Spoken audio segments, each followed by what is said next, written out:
భగవానుడి యొక్క జ్ఞానం ఎంత పవర్ఫుల్లో కేసీఆర్ జ్ఞానం కూడా అంతే పవర్ఫుల్. ఆయన తాగుబోతూ పండుకుంటాడు, తప్పు మాటలేదు, అది నీకు చెప్పిండు.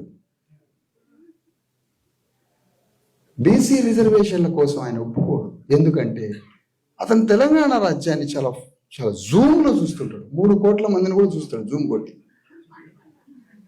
అమ్మా, ఇతనికి రిజర్వేషన్ల గురించి తెలిస్తే హోల్ తెలంగాణ స్టేట్ని పట్టేస్తాడు. ఎందుకు?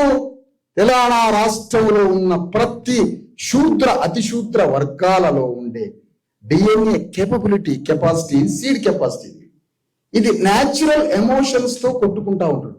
ఇతనికి జ్ఞానం యాడైతే లీడర్ అయి సమాజానికి నాయకత్వం ఇస్తాడు. ఇతనికి జ్ఞానం రాకపోతే అతని ఎమోషన్స్ తో అతనే అంతమైపోతాడు.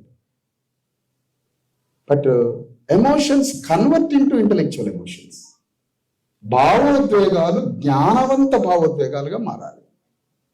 నీ దుఃఖానికి తాత్వికత రావాలి, లేకపోతే కష్టం. ఇప్పుడు భారతదేశంలో రిజర్వేషన్ల యుద్ధం కొనసాగాలి. దీనికి ఎవరికి ఇష్టం లేదు, ఏ పార్టీలకి.